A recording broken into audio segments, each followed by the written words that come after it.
What is up, everyone? Welcome into the Full Coverage Football Show. My name is Jeremy Somerville. I'm alongside my tag team partner, Mr. Drew Ward. Brother, how you doing tonight? Fantastic. Welcome back. I feel good to be back. 2 weeks too long. Yeah, it just there's a lot going on and off the field, and we're going to tackle it.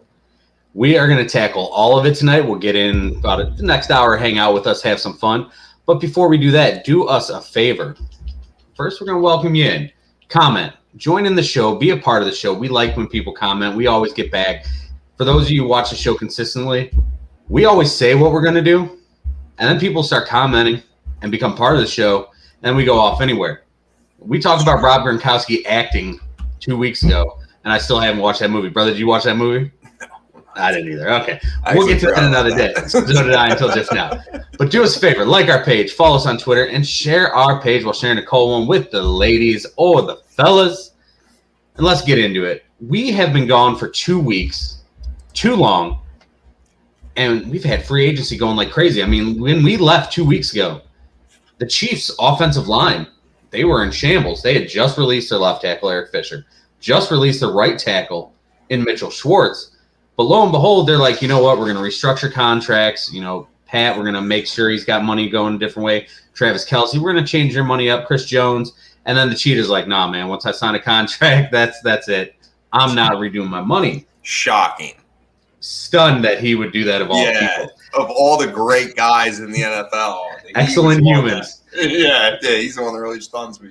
But then they get right into it. Joe Thuney, who I believe I had as a top 5 free agent overall, leaves the Patriots, signs an $80 million deal to go to the Chiefs. He's their guard. Then they get Kyle Long, a former Pro Bowler, out of retirement. Then they re-sign Mike Remmers. Kyle Long, I'm surprised Oakland let him, Vegas let him leave Vegas, right? I mean, that was the first visit, as far as I understand. There's no reason they should have let him go there. Once he say, hey, I'm leaving Vegas, and I'm going to Kansas City. Vegas is a shit show aside that we should talk about, but yeah. If you're talking cities, I mean, I want to hang out in Vegas, but if I'm talking football, hell, even if I'm talking football and food, I'm going to KC because you can't go wrong with barbecue and playing with Pat Mahomes. So basically, they're going to go into the draft needing a left tackle. That's it, left tackle to fix that line. And there are some solid prospects that'll be down at pick 31 for them if they want to go round 1, or they can wait a little bit. But I'm impressed with what the Chiefs have done. What do you thought? Time matters. Like you said, the last time we were on here, we were like, okay. They just cleared out 2 for 2 that they decided that they were going to plug in at a cap that fit them and what they felt was best for the team moving forward. You have to tip the cap to the fact that it felt 2 weeks ago that they may have been kind of like pushing the offensive line to the wayside, and we're sitting here contemplating, hey, you got Patrick Mahomes, you got to keep this guy upright, right? And so 2 weeks ago, we were sitting, what the hell's going on? But they've done they've done their job. They went out, they got 2 guys that they think is going to fit well and what they can do structurally. Again, it's such a weird offseason. Every team is making all kinds of incredibly restructure deals anywhere they can just to be able to roster a legitimate team on the field. And you have to credit the Chiefs with what they were heading into this offseason with salary cap wise and the players they've been able to retain and bring in. Although they've lost important pieces, it really is pretty impressive. We knew they would bring in some solid guys. We didn't think they were going to bring in guys off the scrap heap. We knew that guys would take less money to go there. And we knew that the Chiefs really want to protect that $500 million investment in Pat Mahomes. But to get the quality of guys they did, absolute great work by Veach, by Andy Reid. Just excellent work there so far for what they've done. And staying in that division, the AFC West, another team I'm really impressed with. And, one thing I look at when it's free agency, and this will say why I say some teams are losers, some teams are winners. When you're going into free agency, it's not about who spends the most money. We've seen the Eagles do that. We've seen the Browns do that before, where they spend a ton of money. But it's about going in and not only getting the right players, but answering your biggest questions. And right now, another team in the AFC West is the Denver Broncos. Yes, they have a huge question at quarterback. But maybe that guy just hasn't figured it out quite yet. So I'm going to give them a pass on that. He can be an okay game manager maybe eventually. So that's why I will have a different grade on them and a team I consider a loser in the Patriots. But the Broncos right now, you see what they've done in that secondary, and they've kept Von Miller to go with Bradley Chubb. And then you add Fuller and Darby at cornerback while keeping Kareem Jackson and Justin Simmons. That secondary there, dangerous. That pass rush stays dangerous. The Broncos are a team that is set up to kind of give the Chiefs an issue. I mean, no one's going to stop the Kansas City Chiefs. All right. But the Broncos are setting themselves up to at least defensively have a chance. Okay, this year they're not. I mean, we don't have a quarterback at this point. They have all the weapons, right? Their defense. Yeah. I mean, they're paying Ronald Darby $10 million per. I mean, that's an expensive contract, right? To touch on a point you made before, for me, free agency is the most valuable for teams that are at the point where they're ready to take the next step, and they can go out and get guys as fillers. You're not going to rebuild your team in free agency. It just doesn't work like that. And no great teams. Right. And again, I like Kyle Fuller a lot. And the fact that they let him walk, Chicago let him walk is and they got him for a decent, 1 year, $9.5 million. Yeah. That's a steal at that. I mean, it really is. But again, you're throwing a 1 year deal. At least you get Ronald Darby for 3 years, but you're throwing a 1 year deal at Kyle Fuller, and that's great. But how are you telling me that you are a good enough football team to go places, right? And I get that you have talent, but if you don't have somebody under center that you can rely on, I mean, you get Cortland Sutton back, you have all these weapons. Trust me, they're fun. They should be a fun team. It's just I'm not sold at the quarterback position. You're right, they're great moves, but again, where are we going with it? Is it really going to bring us to what? Maybe it be a playoff team? It's hard for me to think, even with those moves, with a guy under center, from what we've seen recently, that's going to make them a good enough team to make it to the playoffs. That's the biggest key. It's Drew Lock. What's he going to be in year 2 in this offense with Pat Shurmur leading the charge? Now, I'm not saying that he's going to be great. I think we've kind of seen what he is. He can make throws that you're just like, wow, that was incredible, amazing. Arm talent's not anything we're arguing, right? It's all right here. Yeah. It's all inside the helmet in that head of his. Is he ever going to rein it in and be like, you know what? I can't make these stupid throws from time to time. If Pat Shurmur can bring that in and they can just get him kind of manage things, I think that team can be solid. Would you rather have right now Drew Lock or Cam Newton? What draft pick do I have? no draft pick. You're going in game 1.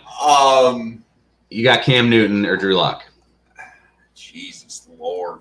I hate Cam Newton, but man, I'm going to have to go with Cam Newton. See, I'm going with Drew Lock. Okay. Because Drew Lock can throw it more than Drew Lock can throw the football. You're right. I take back my comment. Sorry, everybody. I do need a quarterback that can throw more than 4 yards. I don't know what got into me. It's just we're going with Drew Lock. He's our guy. It's Drew Lock season. Listen, and we rip on Cam here, but we all recognize what Cam used to be, and that was a hell of a quarterback. Oh, yeah. And now the injuries have taken their toll. And it's nothing personal. It's just the way it's gone for him, right? And Cam got that deal. They showed 1 year, $14 million when it originally came up, and it ends up being 1 year, $5 million deal, which is about what we expected. And that's why we were so shocked, because we're like, Belichick Belichick's not doing that, is he? It's like, we got the money. Let's just spend it all. I think the Patriots, and we always get off topic on the show because that's what we do. I think the Patriots are a potential team that can try to move up for a quarterback. If like a Fields falls to like 7 where the Lions are, or things like that. I mean, I know we talked about this. 2 months ago, we sat on the show and there was 2 quarterbacks you could see in the top 10. Now it's 4 in the top 6 picks, right? We're looking at 5 in the top 10. We do it every year, right? We do every single year. It's the same scenario. Like you're gonna make people fall in love. And I also want to get this off my chest is that we wander off into the abyss here. This is the full coverage football show. We cover everything in no order. Tired of people seeing somebody run a 40-yard dash and then he just being the greatest player ever. Like, what are we doing? Like, what is? And I understand speed's fantastic, but why the hell are we so fascinated with a dude running in his underwear, running a 40-yard dash? And how does a guy running a 40-yard dash? He runs it in 4.39, and now he's gone from the 27th guy on the board. He's like the third guy on the board, just because. Like, what? It's ridiculous, and everybody does it online. It's like, oh, Micah Parsons ran a blah blah blah. He's going to be the number 3 pick in the draft, and it's like, no. Like, there's multiple components to this. Dude's got off the field real concerns. Like, you don't just run real fast and we take you. This isn't Tyreek Hill. Like, I don't understand why like people get so fascinated with 40 times. Listen, there's a reason we watch the combine on TV. No other sport, you're not going to watch any other sport. I mean, NBA tries to do their scouting combine on TV. I don't know 5 people who watch it. I know hundreds of people who watch the NFL scouting combine. We love the underwear Olympics, but we get carried away with that 40 speed. Yes, the 40 speed is great, but football speed and track speed, straight line speed, totally different. How often guys like run in a straight line, right? Exactly. Yeah. That's why the 3-cone drill is so much more important, and people miss that. That 3-cone drill, when you got to make that change of direction, you got guys doing that. That's the number you look at. The 40 time, phenomenal, great, we love it. But that's why you drafted John Ross at number 9 overall. It's just fans in general, like, and it's not even just my team; it's any team. They see a guy run a ridiculous 40, and it's like, let's relax. Like, you see Rondell Moore, dude jumps through the building, and it's like, holy shit, this guy, he needs it. But it's like he's 5'11", right? 5'7". He's a little dude. Okay, 5'7", 5'8". I thought he was 5'8", right, rather. But yeah, you're exactly.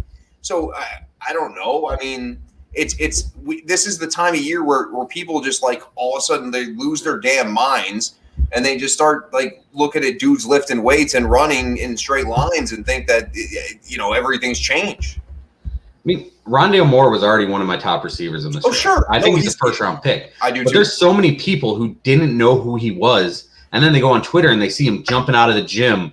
I mean, soaring through the sky at 5'2". I mean, he's a little dude, but his quick change of direction, unbelievable player. And he's going to be a guy who might not get drafted as high as he should because of that height, but he's going to do damage in the slot. He can do almost anything. He is a scary good football player, and a lot of people are going to regret not taking him. But to get back on track here, we're talking Patriots. No, are we? That's what we do. Are we? We are talking Patriots here a little bit. Okay, that's fair. I got the Patriots here as one of my losers in free agency. And it's weird because you look at the team, and they've spent $273 million in max money deals. You're putting a lot of money out there. The second most guaranteed money ever. Yeah, you've gotten Hunter Henry. Nice. You need the tight end. Then you get Jonnu Smith. You got 2 tight ends. That's how that offense usually runs well. Nelson Aguilar. Who is Nelson Aguilar? Is it the guy we saw last year with the Raiders or the guy who drops babies?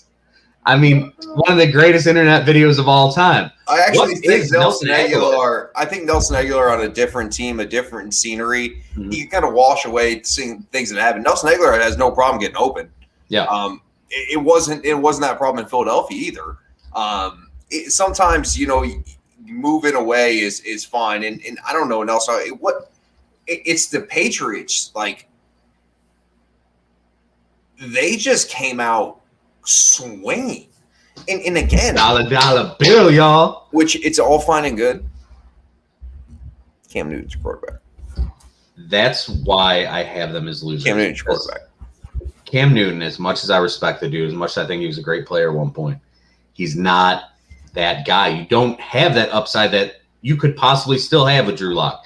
I'm not saying Drew Lock's going to happen, but it's still a possibility as far as Cam Newton's on the downhill. Say this.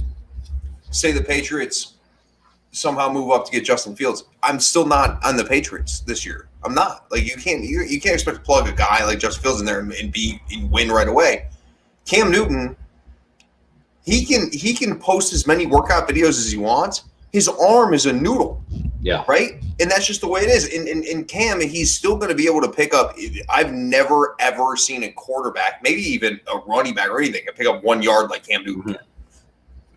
I just don't see it. But again, At this point, Cam Newton is really. I don't give a damn if who you have on the outside.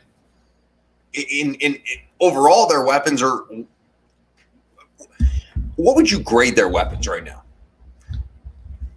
I understand they got John. I understand they snagged the 2 tight ends. I love Jonnu. I think Hunter Henry's a fine guy. I mean, Aguilar and they got someone else. The guy from the Niners they got. I can't think of his name. It'll pop in my head eventually here, I'm sure. But they've got some okay weapons, and they still got Julian Edelman. But you look at that division even.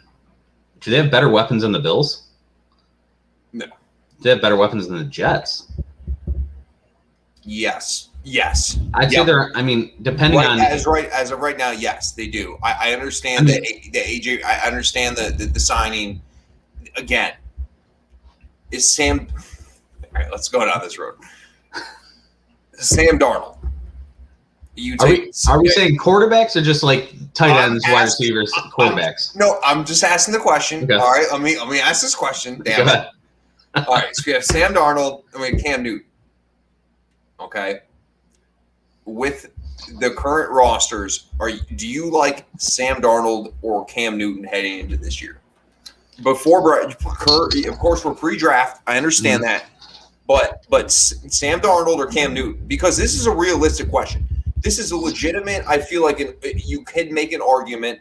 But again, Adam Gase, that ghost he's out of town now at this point. But Sam Darnold hasn't. I mean. I don't think Darnold's done anything. I mean, we've tried to find reasons why he can still be good, but I mean, they're pushed for me, honestly, at this point. I'm pretty sure that's not. I asked for one or the other. I always ask for a push. You can't just sit on the fence. That we're doing some content. No, you gotta be freaking. If I had to go with one, I mean, it's for the same reason we went with the other guys is because. Cam can't throw it. I mean, Darnold can. But can Darnold read a defense? I like Denzel Mims on the outside. I like addition of Corey Davis. I like if they keep Jamison Crowder. Those are solid weapons there. They running back, that's a toss-up there for them. But I don't know, man. I mean, I like Corey Davis too, but the weapons, Mims – nice player, but like again, there's still lots of kind of question marks out there at this point. So yeah, Patriots have better weapons. So you're going with. I got to go with the Patriots. I would go with Darnold. It's not all right. So overall, it's got to be the Jets or the Patriots. Now I'm all confused. I'm back forth. Right. You know what I'm trying to say, but you don't know what I'm trying to say because I said it wrong. But we're gonna get there. I mean, who do you take? I mean, you go Darnold?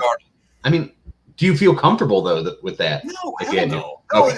Do you feel comfortable with either of them? I feel dirty. No. Like I need a shower picking either of them. I mean, right now, is Tua the second best quarterback in that division?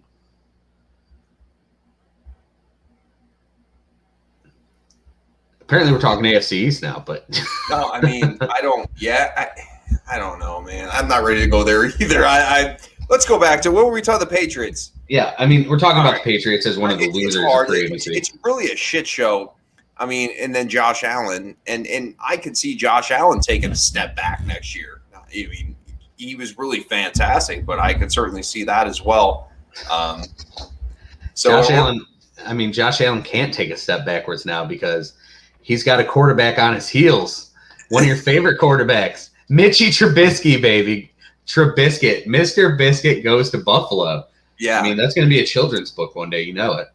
Yeah, it's really unfortunate for Josh Allen to lose his job like that. Like Liam completely blindsided by Mitchie coming into town. Would you rather have Mitchie, Sam Darnold, or Cam Newton? Sam Darnold still. I'm still going with Sam Darnold, and and listen, Mr. Trubisky. I'm not. What are we doing here? Yeah, let's get back to. Let's get back to free agency. All right. So I got the Pats as one of my losers. I mean, I really like what they've done as far as getting weapons, but you're not answering your biggest question. And that is, hey, you let Tom Brady go because he didn't have any weapons there. And we're going to get to that because in a new segment, Ice Cold Draft, which is coming up a little later, we're going to talk about the 2018 Patriots draft where they could have made some moves in that draft and they blew it. They went bulk I mean, they got a lot of picks in that draft. I think 3 or 4 guys are still maybe on the team from 3 years ago. We'll talk about that. Does Belichick and the Patriots deserve to be questioned and almost deemed to be a bad drafting team? I mean, at what point do we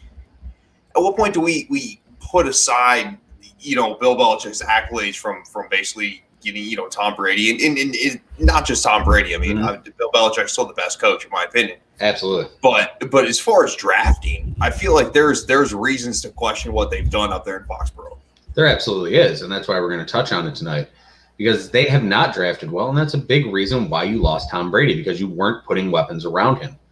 And you look at what that guy went through. Yeah. Nobody wants to play with your no fun ass, Billy.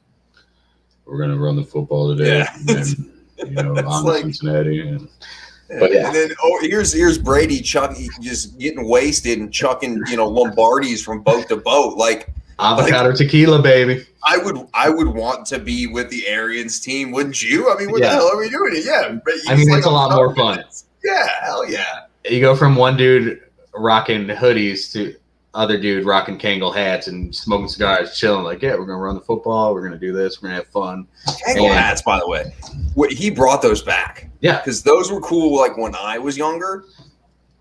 But good for Brucey to bring those back. Listen, that's also not a lot of white dudes pull that off. No, and he does it. He does it like with no problem. It's seamlessly. I mean, he's an old dude pulling that off, no problem. So that's true. Props to Bruce for that.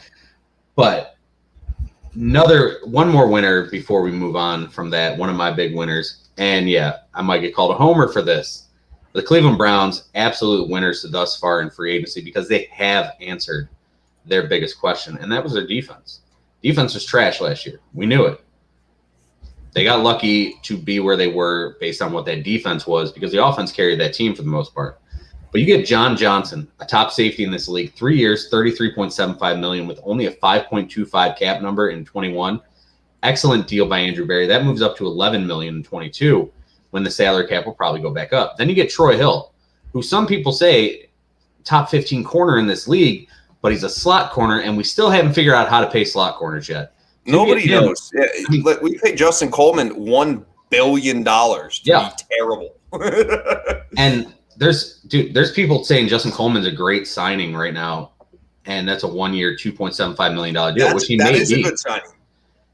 Because he may bounce back. 2.75 is okay. A $9 million for 1 year is what we were paying him, and that's not. I mean, but he was here when he got there, and then he was here 2 years later after getting coached by the wonder kid there. But then you had Malik Jackson, Takk McKinley, and Anthony Walker. Now, those three guys, they're depth pieces. Takk McKinley is a guy who we know has immense talent, but has never put it together on the field, and he's not stayed healthy. But now this kid is coming off basically being tossed around last year, 4 different teams, failing physicals, not being able to get on teams when picked up in waivers.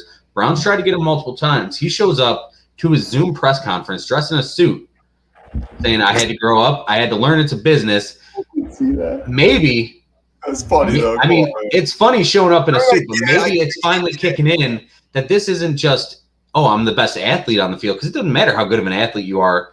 You have to learn techniques. You have to change things once you're in the NFL. So this could be a good deal, but it's a 1 year, $4 million, hey, low risk, high reward deal. So I love what Andrew Berry has done for the Cleveland Browns. And that's not only as a fan of the team, but just looking from the outside. Excellent work thus far. And this team basically going in the draft, they don't really have any glaring holes that they need to fill. Which is nice. Because you can start in the best player available situation, and that's where you want to be. For me, the John Johnson signing's huge, especially because their secondary is the softest ass secondary this league's seen in a long time. And I'm not saying that Greedy and Grant Delpit, these guys can't be good players, but why the hell should I put my chips on there in the table there when they haven't been able to stay on the field? Add in Denzel Ward. Yep. Yeah, exactly. Ronnie Harrison.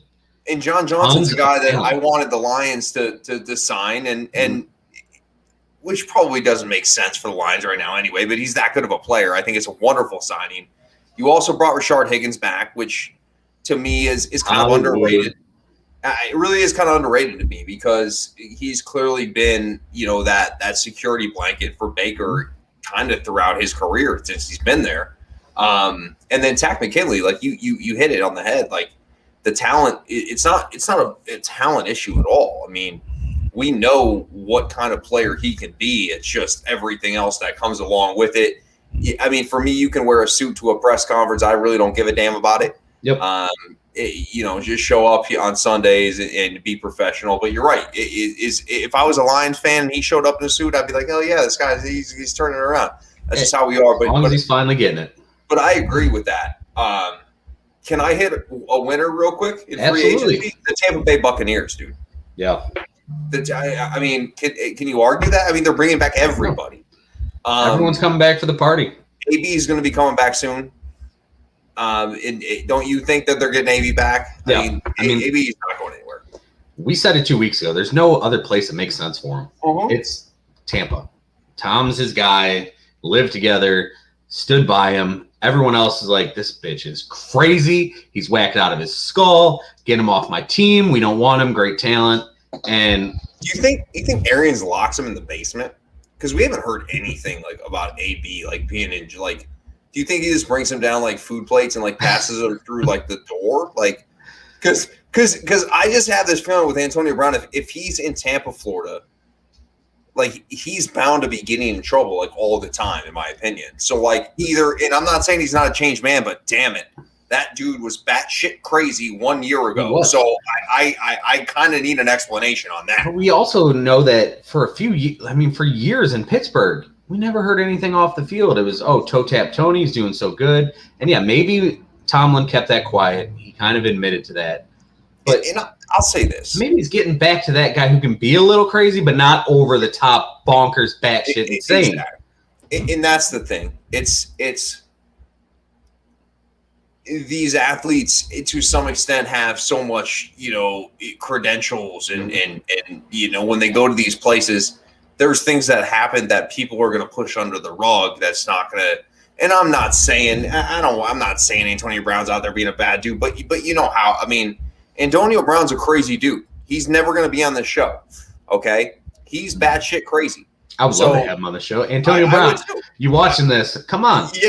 Like toe tap Tony. But the thing to me is, it's like, he's still a crazy ass dude. And it's just like, Arians and the boys, I guarantee there's a dude that rolls with him just to make sure he doesn't get in trouble.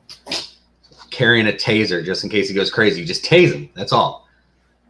It's hidden in the Kangol hat. It's a dude rocking a Kangol hat with a taser on top of his head, following him everywhere. But you're absolutely right. Tampa Bay, excellent job in what they've done. And nobody thought they were going to bring everyone back. And except for Arians, his drunk ass is, we're bringing you back.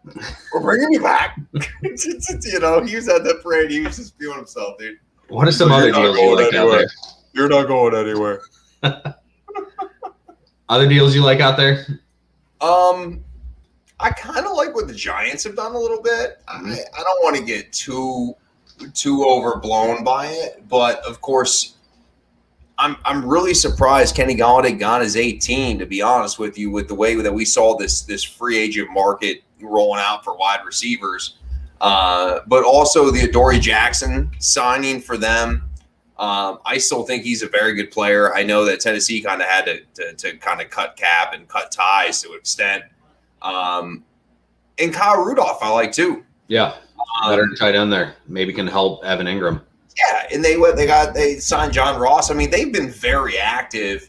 And I think what they've done, to be honest with you, I think that they've put the chips in the table and they're saying, hey, here's the deal, Daniel Jones. We're giving you what you need. Yep. Right. And they really have. Right. If you look around the roster, with adding Kenny Golladay, having Darius Slayton, you bring I am back, worried about Darius Slayton losing touches in that offense. Yeah, you bring back. You're right. You bring back Saquon Barkley. Now you add Kyle Rudolph with Evan Ingram. It's like there's no excuses anymore as far as Daniel Jones. So we're really going to find out if that's who he is. But I feel like if you're a team and you want to put all the pieces forward and figure out if this is the guy or not. And I think the Giants have done a good job of that. Mm-hmm. I think they're a team that's set up to, hey, we're going to get the best player available in the draft, and we're going to keep building around Danny Dimes, and we'll see what he does. That is an excellent move. I mean, when I'm looking, if you are interested, look at fcfspod.substack.com. I've got my article of top 25 NFL free agents there. I actually had Galladay projected at 5 years, $90 million.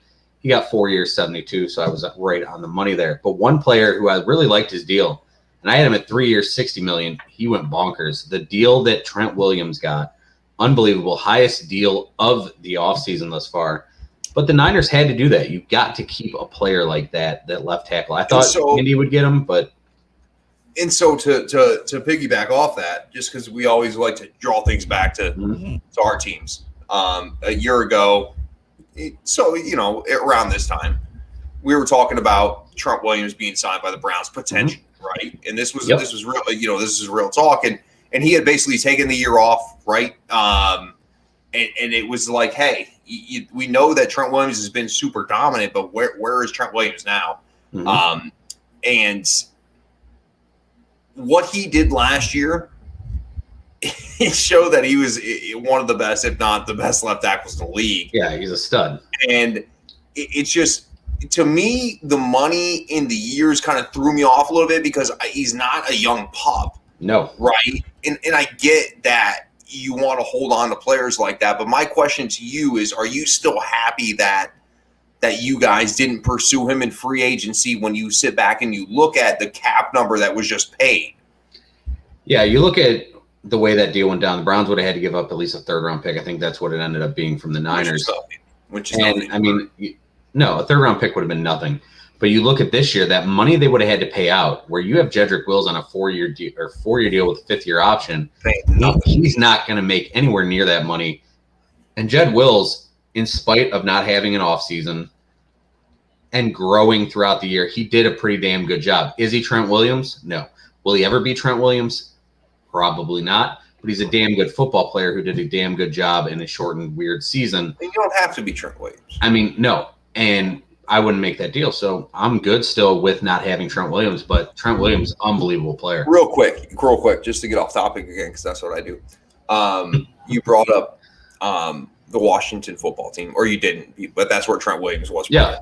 You see Dan Snyder is now he owns it all. He's the he's the guy, all right? He's 100%. He is the dude. So the guy that's been the shit show of the organization has now all the cards. But by the way, that team is going to be fun. They are going to be fun, and they will. That's actually a great segue to bring us into one of our losers of free agency. The Cincinnati Bengals, huge losers in free agency, and a big reason why is because they let their guy Jackson go to Washington for $13 million. A corner you have. You have this guy who's an excellent corner. Great player. He goes to Washington for $13 million. So what do? You sign Chidobe Awuzie, who's been okay, and Mike Hilton, who's basically a blitzing slot corner. Combine those two for $13 million. Both those guys are better playing inside than outside. Then you watch Carl Lawson go to the Jets for 4 years, $52 million. Yeah. So you're like, oh, we got to get a pass rusher. So you give Troy Hendrickson, $15 million. Don't get me wrong, Troy Hendrickson, great sack numbers. It's an overpay. Great sack numbers. Way better sack numbers than Carl Lawson. However, Carl Lawson has more pressures, causes more damage to the quarterback. He may not finish as much. But then you look at that, and you get these 3 guys for $28 million and get rid of your 2 guys who could have been $28 million.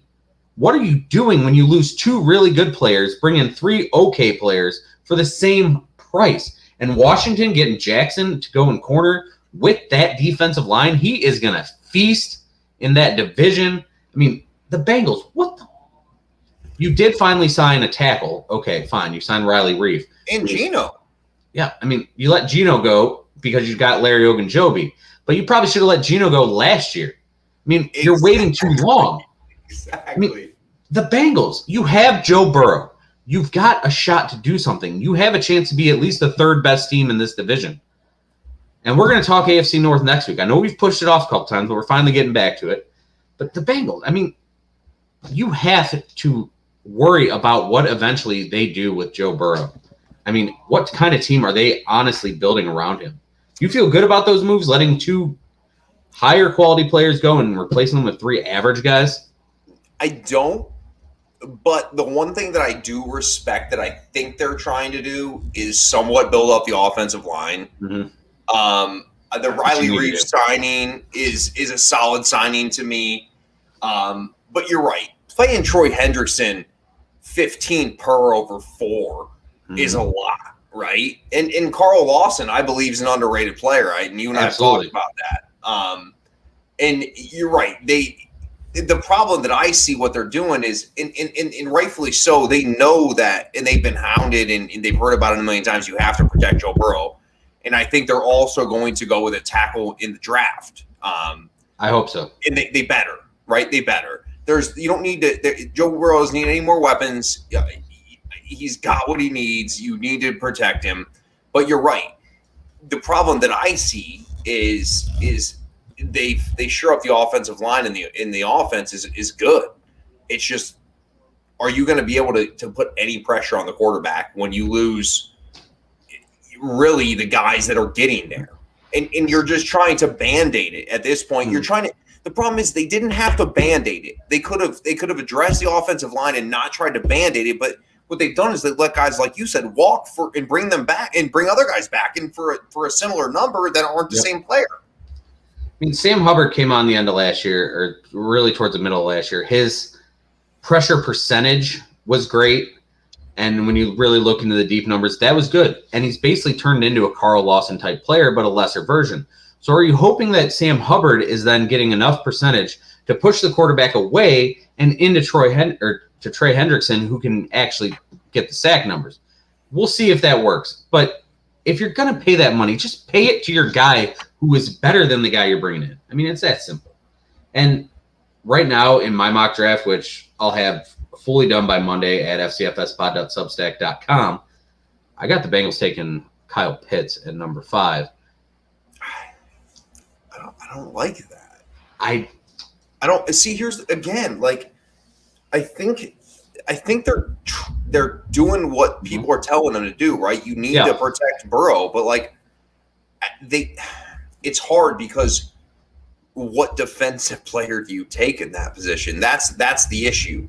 So like even with the 7 with the Lions, is that too early to take Micah Parsons? And it might be, right? And you're in that territory where it's like, yeah, Kyle Pitts is great and whatnot, but like, again, I would like to plug another player right there in the O-line.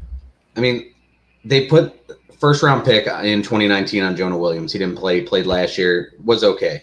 I mean, and then you get Riley Reef at right tackle. And Riley Reef is a solid player. Fine. I don't know if he's going to be great anymore. I know a lot about Riley Reef. He's serviceable. Excuse me there. But you look at, if Soul is sitting there at 5, you take him. But I can't see the Dolphins passing on him at number 3. I agree. And yes, they put in a first-round pick for Austin Jackson, late first round. And Austin Jackson didn't have a very good rookie campaign. Can he move into guard? Yeah. Can he move into right tackle? Probably. But Soul, this dude is unbelievable. He's a perennial all-pro. You can't pass him up if you're Miami. So that's why I think Pitts would be a great fit on that offense, because that's a guy you can't match up against. And we'll see how it goes. But as we're talking draft here, let's get into this new segment here. It is Ice Cold Draft.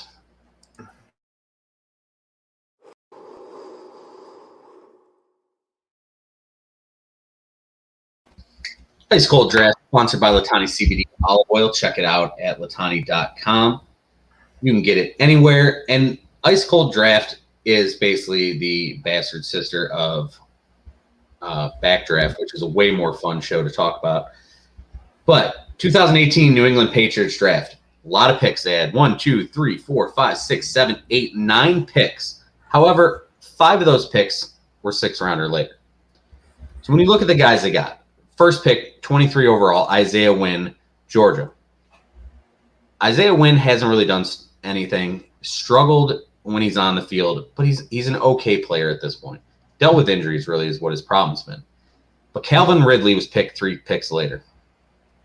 Tell me you wouldn't rather have Calvin Ridley right now, looking back, obviously in hindsight. But they don't know how to draft wide receivers. No. 131. They had to pick another second or first round pick. Sony Michel taken. Sony Michel looked like he was going to be an okay player. The next pick in that draft was Lamar Jackson. 4 picks later was Nick Chubb. Either one of those guys would have been a better choice at this point. Obviously, that's hindsight. But you're looking at this draft and the way it could have worked out to keep Tom Brady and been a better. I mean, you imagine if Tom Brady had Calvin Ridley and Nick Chubb. See, but that's not what Belichick and what he did is he said, I have this gem, the greatest quarterback ever. I'm going to build elsewhere and neglect weapons offensively for him, and that's pretty much what he did.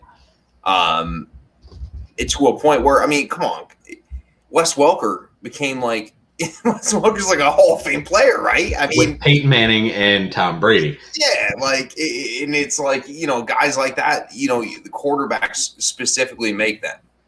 True. It sounds like, oh, that's a comment right there. Let's see what we got here. It's a disrespectful one. I mean, it's pretty close.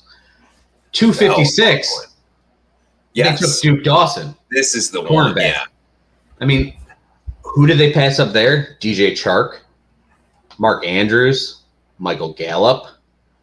I mean, there were guys there definitely available to help. They like Duke Dawson.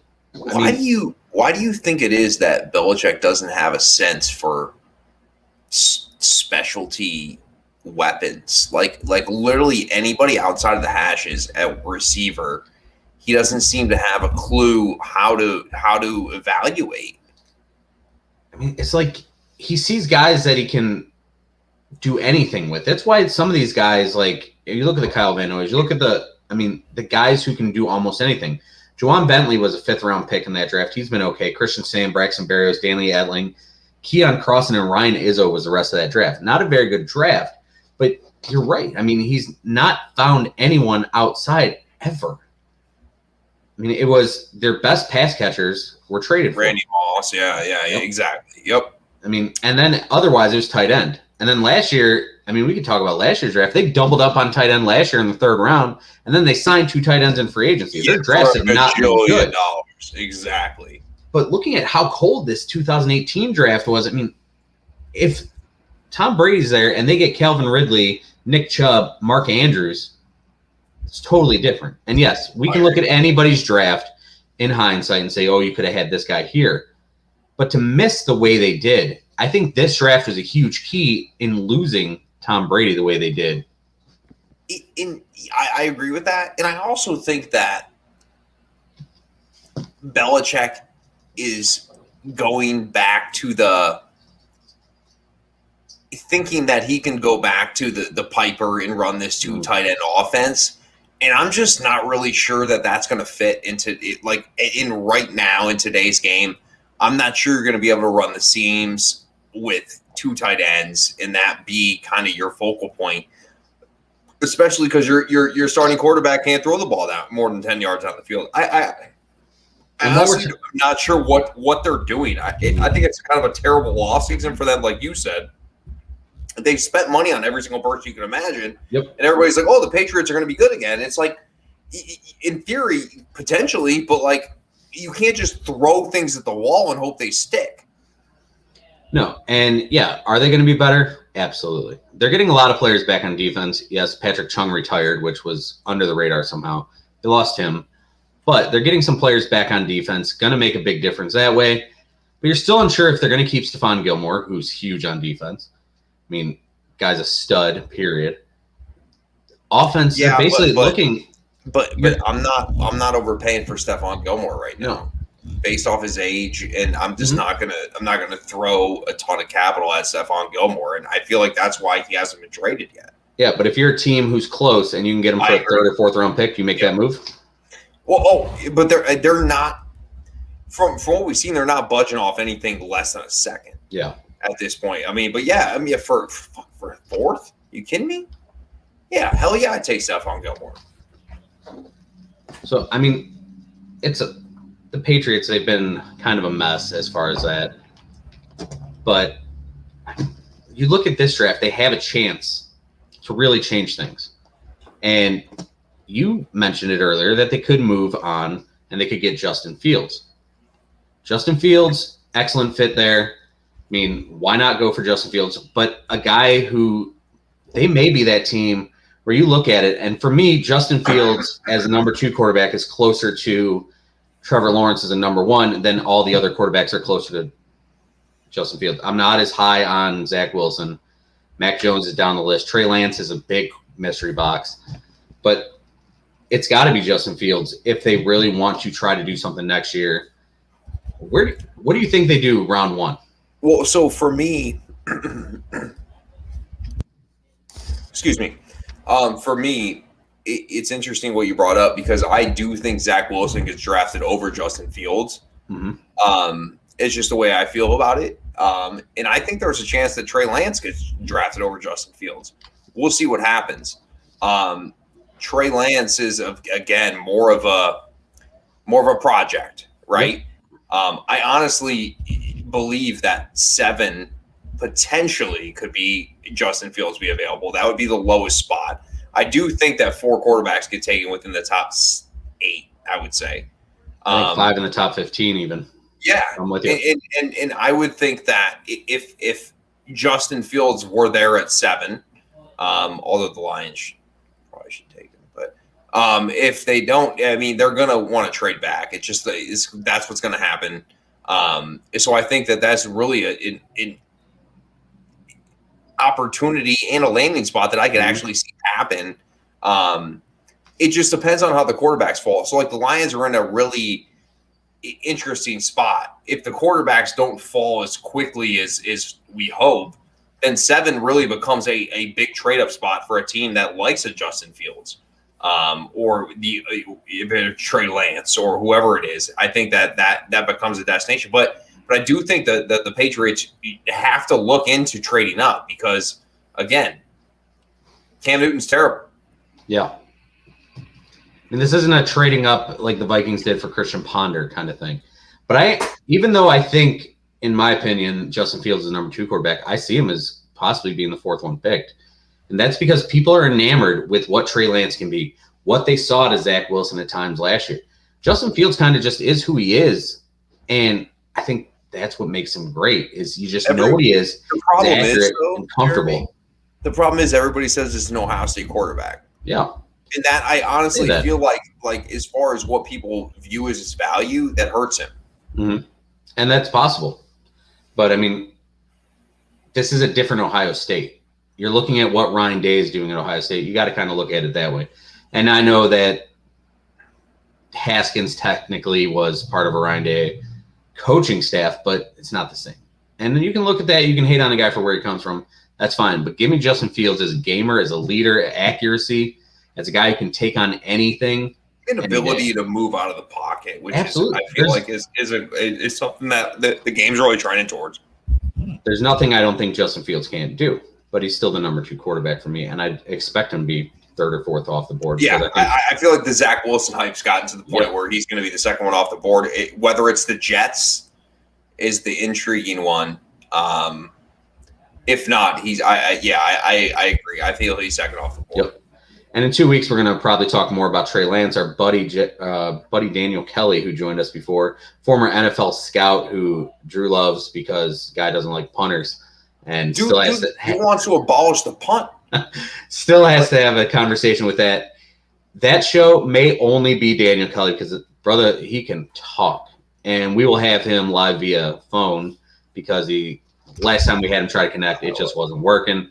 I mean, I don't know if dial-up was the problem or whatever, or dude was in Key West and just chilling. They're like, hey, we don't need internet. I mean, Key West has internet. Key West has internet. But next week, we'll finally talk AFC North. We'll get back on track here. We're going to be straight up until the draft, as far as I know. And our first night of the draft, the Thursday night, live from Cleveland, we will have our 2nd annual full coverage football show, draft show, which I'm going to try to stay a little more sober than I did last year.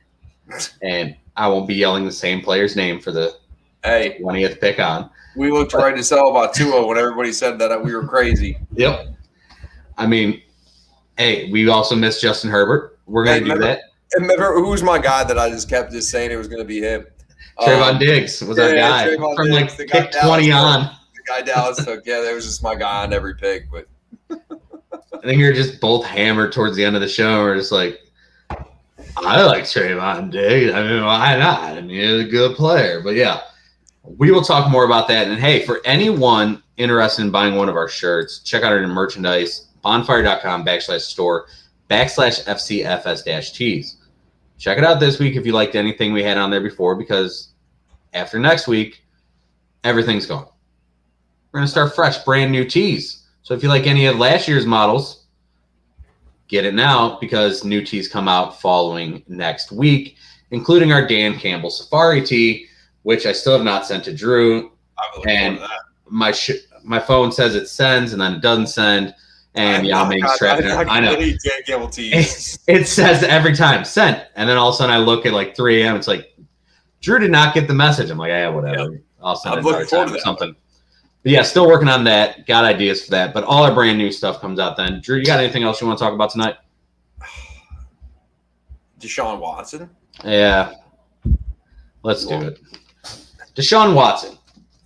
We are up to 16 different cases against 24. Him. 24 cases. I mean, it keeps climbing. 24 cases of basically sexual misconduct. I mean, basically this guy we thought was a peachy clean allegations. Good dude. It's all allegations. And yes, right now they're all lawsuits. And why are they all lawsuits? Money. Because, well, money is part of it, but also because in order to bring up a criminal case, you need more proof. They need to be able to build a case, because they're not going to take you to court when they don't have enough evidence to win. It's all about winning in everything in life. It always bounces back to that. But as far as this, if these allegations are true, Deshaun Watson's POS. I mean, that's what it comes down to. I mean, he had the story from the one masseuse who's like, hey, I asked him what he wanted to do. He said, massage my glutes, and then pointed at his beehole. I mean, things are sketchy. But, I mean, it's been sketchy. What say you, sir? I mean, here's the deal. At first it was, okay. The timing, the fact that the lawyer for the defensive lawyer against Deshaun Watson is a friend of the owner of the team. So that right there, originally that was kind of where I was looking, and I said, that's kind of suspicious. Yep. The timing's kind of suspicious, and I'm not saying that one thing or the other. The timing seems suspicious with the demanding of the trade and what's going on with the team. However, 24 people seems like a lot of people. It does. And I know these things grow. I know that one person comes out and then the next person comes out, and from what I know, everything is civil at this point, civil lawsuits, which tells me, they're trying to be settled outside of criminal court. Here's the deal. From what I've heard, this is not hindering any team from trying to trade for Deshaun Watson. That's what I've heard. That's pretty much all I'm going to go in with it, because we don't know. Talking on that, though, and I hate to interrupt, but that goes back.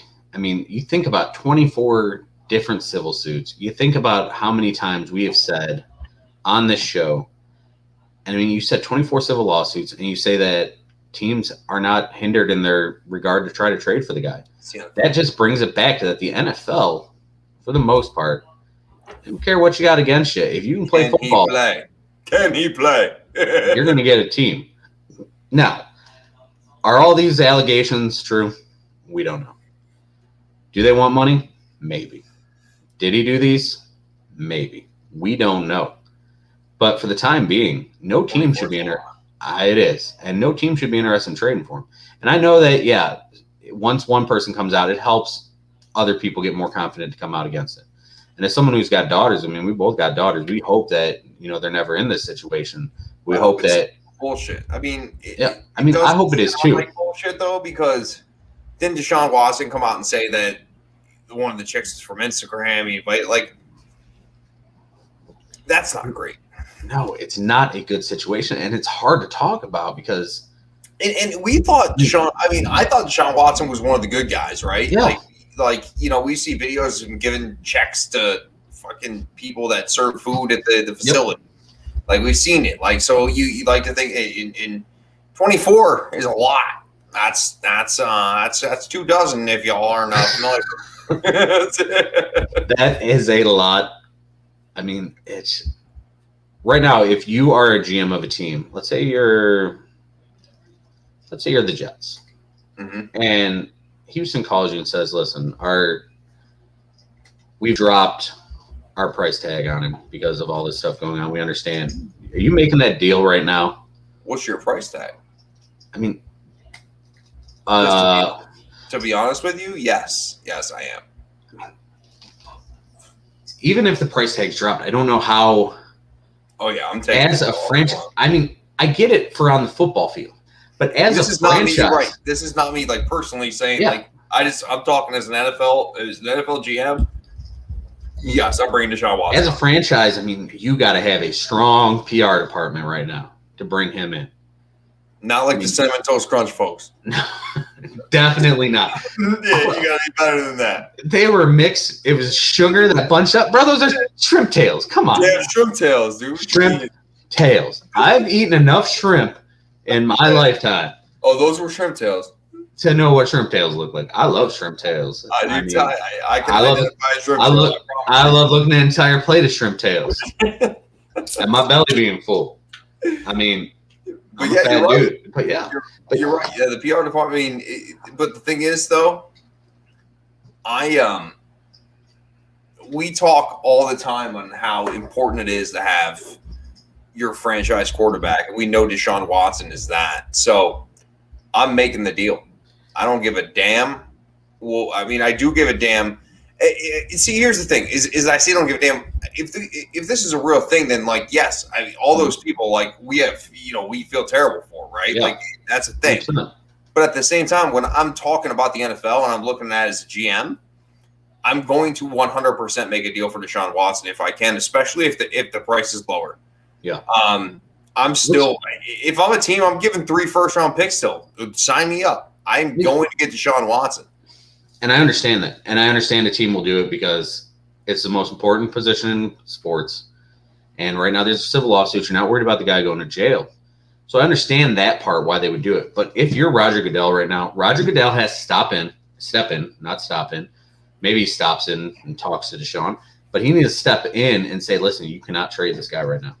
Until we know what's going on, you cannot move this player until we get 100% clarity, because it's not good for the league because as a league coming up, you got the draft here. He's going to be doing a lot of PR. Maybe it's a PR move. Maybe it's the right thing to do to shut down any trade talk right now and say until everything's clear and we get a better idea, because the NFL is now investigating this. Until we get a clearer picture of really what's going on, whether all these are true, whether half of them are true, whether one, no matter what, he is looking at suspension. If any of this turns out to be true, you have to shut down trade talks as the NFL is saying you can't trade this guy. But would a team trade for him? Absolutely. And I understand why they would. I don't. But as the NFL, I don't either. But I feel like it's the right thing to do in this situation, because the league worries about their image to a certain extent, but they seem to do it. Is this the same league that suspended Ray Rice like 2 games before do you remember that? Yeah. Ray Rice got suspended 2 games until he knocked a chick out cold in dry drive an elevator. But everything was cool until they saw the video. Right. So until we get video of this, probably nothing's happening. Yeah. It's kind of the cold-blooded that the NFL is, and you have to, as a fan, you know it. I mean, that's just the way they're gonna continue to conduct themselves. I mean, we look at guys like Tyreek Hill. We look at guys. I mean, and I'm not saying like Tyreek Hill. There's been like if you're good enough, you're going to be on a team, and the franchise that you are a part of is going to do every single thing they can to make sure you're a part of that. Yep, it's a sad truth. I mean, but Roger Goodell, step up, man. Just say right now, this guy can't be traded until everything's clear, because it's not right. for the victims, if there are victims. I mean, I can't say either way because everything's made. We don't know what is and what's not. But step up, take care of it. Because you always do it. Yes. Sign Colin Kaepernick. It'll heal the world if they do that. The whole world will be healed. We've talked about Colin Kaepernick. I still don't think he's a good player. It'll undo that boat that's all jacked up sideways in the canal. You sign Kaepernick, the gods will move that shit to be able to be cleared out. Yeah, so now everyone has to go around the Horn of Africa again, like it's the 1700s. But yeah, I mean, it's bonkers. The world's a crazy place. But I don't even remember if we talked about this at the top of the show. I know I meant to, but we talked about it before the show started. We had breaking news at the beginning of the show. I don't know if I said it or not, but Jim Nantz re-upped with CBS. He's been with CBS since 1985, and that means not only do we get Nantz and Romo for multiple years, but Drew in 2 weeks. And for the near future, a tradition like any other. A tradition like any other. Jim Nantz will be calling the Masters. He's 62 years old, wants to do it until he's 75. I mean, have you ever seen Jim Nantz's pad, by the way? You ever seen his house? Yeah. He's got a replica of 7 at Pebble in his backyard. Jim Nantz is a legend. His voice, I mean, we've grown up on it, right? Yeah. And the fact that you said he's only 62 is kind of surprising to me, to be honest with you. But this is great. I mean, come on, that voice, in the Augusta Pines come the weekend, there's nothing better than it. And good for him, probably getting paid a ton because he wanted Romo money. CBS is going to have an expensive booth. And now with this new deal, as we're talking CBS, you see with the new TV deal that there's going to be no more CBS AFC, Fox NFC. It is all across whatever game they want, whatever game they get. So I also saw that ESPN is getting like, I don't know, anything that ESPN gets is terrible. But I believe the cool thing that I heard is that they're going to be able to flex out Monday and Sunday nights. Like that's going to be a thing where they can flex out to the better games, which is fine. But if anything's on ESPN, it's just a disaster. ESPN needs to go straight to hell. I can't stand ESPN. I'm sorry. It's become the most embarrassing network that we can watch on television, and we're sports fans. Mm-hmm. Like we grew up on Sports Center. Like what the hell are we doing here? What has happened? I can't remember the last time I watched Sports Center. And it was the staple of my life for like I would watch 6 episodes in a row. If I was home from school sick, I'd get up at like 6. Too. It was the same. Yep. It was the same episode, and you were going to watch it again.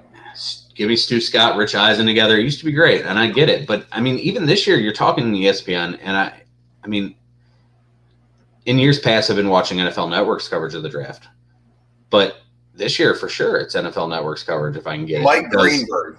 Mike Greenberg is part of the draft coverage. Greeny is a dude who does his homework. He's a hard worker, but it's just he's the same guy that just screwed Golick out and pushed Golick out, which by the way was probably outside of Scott Van Pelt the best personality ESPN held. And Trey Wingo gone from the NFL coverage, that's a mistake too. I mean, I hated that move. And now he's on Pro Football Network. So Pro Football Network, PFN.com, check that out because Trey Wingo does great work there with the podcast. I don't even know if you're getting paid or what they're doing there, but yeah. Anyway, but to hell with ESPN. ESPN just fell apart. I mean, they gone woke, dude. They got woke. Too much of the, hey, we got to hit you with hot takes. And that's one thing, I'm proud of this show that we don't do. We don't try to hit with stupid hot takes just to get people to watch. I mean, we barely promote the show as is. And, I mean, the hot take shit. I'm so fed up with the hot takes. Just enough. Don't say stuff just to get people to watch. Be true. Well, Max Kellerman? He doesn't say things to get people to watch? I mean, listen. What it's become the past 10 years. Well, it's sad because guys that skip Bayless get paid like $10 million a year. Yeah. Or something along those lines. And I don't know, and we're getting all kinds of, we can get in the show, but if you want Undisputed, if you ever watch it, it's like LeBron missed a layup. What does this mean in free agency? Is he washed up? Right? Like Like, did you LeBron missed a game-winning shot? Oh, is LeBron the worst game-winning shot player of all time? Yeah, it's like it's embarrassing. It's hard to watch, and this is why golf and an NFL Network or Golf Channel and NFL Network are great places, because typically NFL Network, you'll get some ridiculous bullshit, but the people on NFL Network are usually pretty solid. And I even like Orlovsky and Spears or whatever on ESPN, but if I'm watching a show about the NFL, I'm gonna tune in the NFL Network. Dan Orlovsky, the thing about him, his hot takes, I don't know if they're really hot takes, because everything he says, he totally believes what he says. Like, this dude is 100% bought into whatever he's spewing. He'd say the most ridiculous BS. Yeah, but he buys into it. Carson Wentz is the greatest quarterback in the league. Yeah. I hate this chair. I gotta fix my whole setup. Get in a chair. All right. Well, we've gone all out of bounds enough, I guess. We have. Drew, what do you got coming up as far as pods this week? I know you're busy with the golf. Golf all the time. We'll have show on Sunday, show on Tuesday, show on Thursday next week. So what time Sunday? Sunday will be 9 p.m. It'll be a recap of the WGC as well as Punta Canas over in the Dominican Republic. Be nice to be in Punta Canas for Dominican Republic right now. It would. So but it's nice in Cleveland, though. It is. It is gorgeous. I mean, I had to shut the window over here where I'm sitting right now because I would hear cars go by, but I'm going to open the window back up. Air out. Let's get that cool air in, and catch Drew at Detroit Dave 7 on Twitter. Catch out his golf stuff, 9 o'clock on Sunday. Follow me at Somerville CLE on Twitter. Check out fcfs.substack.com. We'll have some more things written up there by Monday, I believe. Going to have the new mock draft come out. You can also check out my free agent board and Brownies next week. Yep, we will talk Brownies next week. Hopefully with G. Bush. We'll find out probably tomorrow. I will tweet that out. Do us a favor. Retweet, share, like, subscribe to our YouTube page. Do whatever you can to help us out, because we are trash at helping ourselves out as far as that. But, brother, great show as always. It was a lot of fun. And, yeah, we were all over the place. But, hey, we filled the information. We didn't throw out our hot takes, anything like that, just for BS. We will see you next week. Same bat time, same bat channel. Remember, as always, if you live the life you love, you'll love the life you live. Night, kids.